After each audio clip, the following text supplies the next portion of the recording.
Oke, jadi teks observasi itu adalah teks yang berisi hasil laporan pengamatan peristiwa atau fenomena suatu objek yang berada di sekitar kita.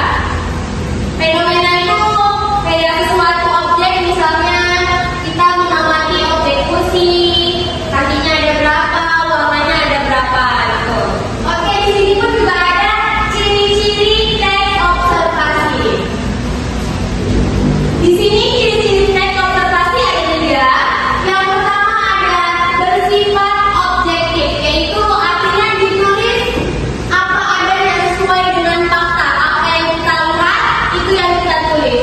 Yang kedua ada menyajikan data secara sistematis. Jadi kita membuat informasi itu berurutan dari pertama sampai akhir. Yang ketiga ada disusun melalui kerja kelompok atau individu. Jadi kalau kita membuat teks observasi itu kita bisa kelompok dengan teman-teman, bisa individu sendiri.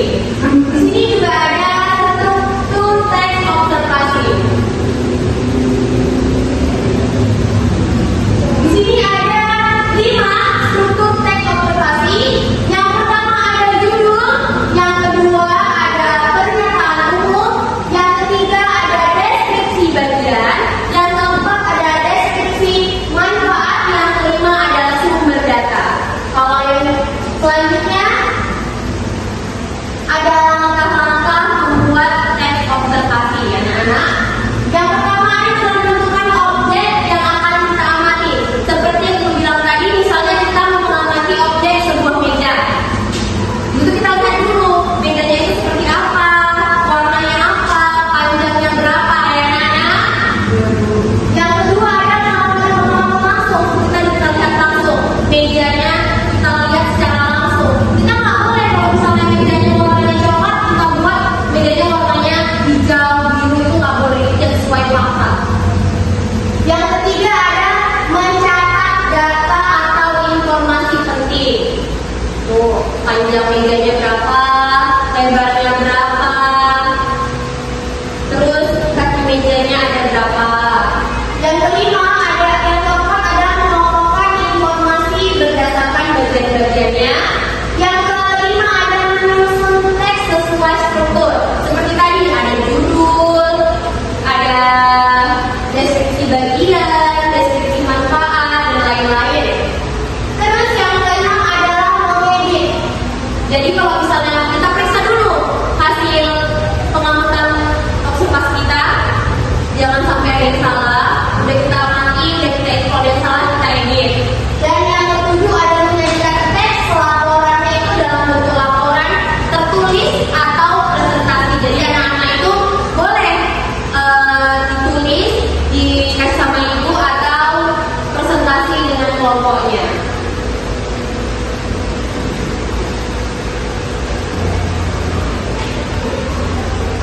Yes.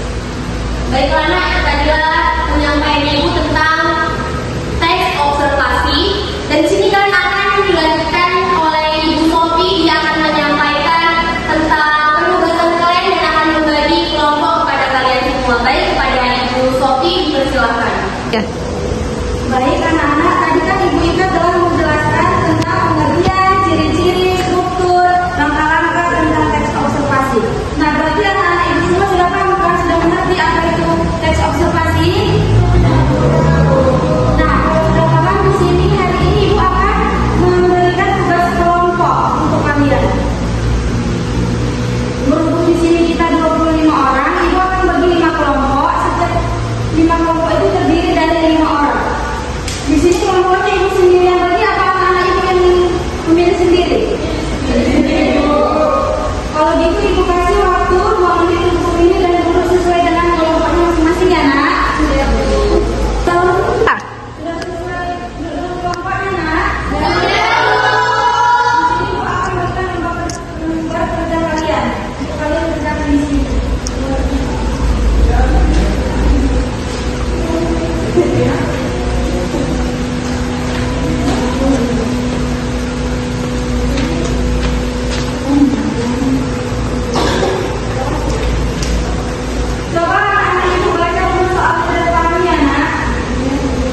Ya, Bu.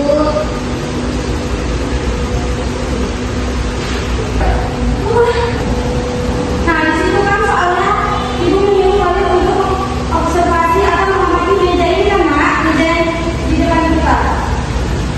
Ibu memberi waktu kalian 10 menit untuk observasikan meja yang ada di depan kelas kita ini, Nak. Sesuai dengan struktur yang dipaparkan oleh Ibu kita tadi.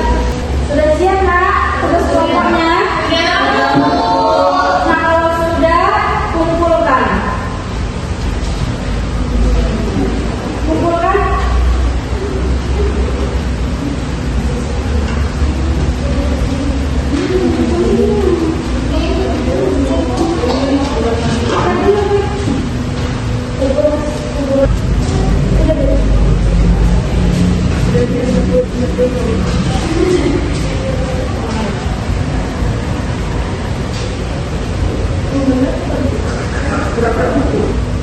Nah, ini minta satu kelompok untuk mempresentasikan hasil kelompok kalian tadi. Untuk kelompok Rida, Ibu, tolong maju, Nak.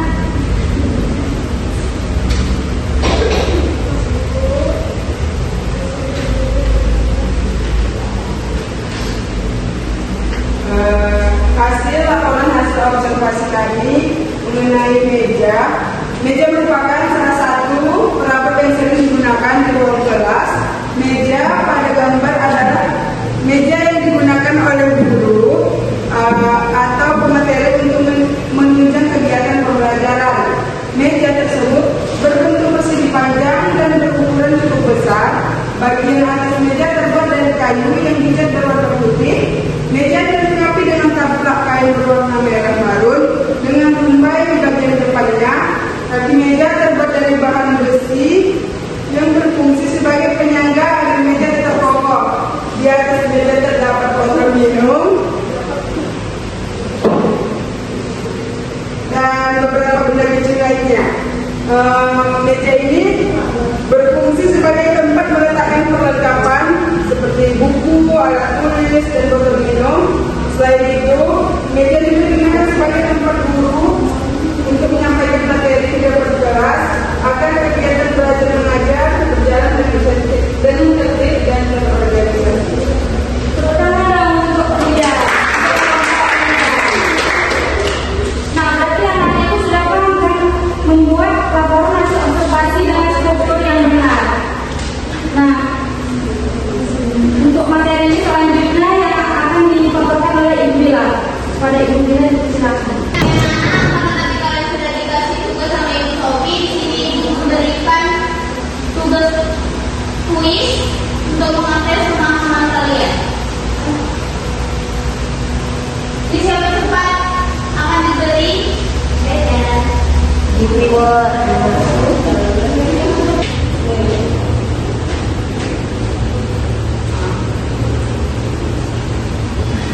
Cepat jawab. Abu. Angkat tangan. Coba.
digambar secara sistematis. Yang ketiga, disusun melalui kerja kelompok atau individu. Struktur teks observasi. Yang pertama judul, yang kedua pernyataan umum, yang ketiga deskripsi bagian, yang keempat deskripsi manfaat, yang kelima sumber data.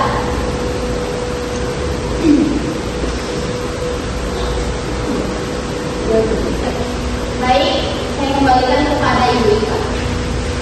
Baik anak-anak, itulah tadi yang sudah Ibu sampaikan materi tentang teks observasi. Sebelum kita mengakhiri pelajaran kita pada hari ini, kita akan berdoa terlebih dahulu kepada ketua kelas. Silakan Ibu jawab kita.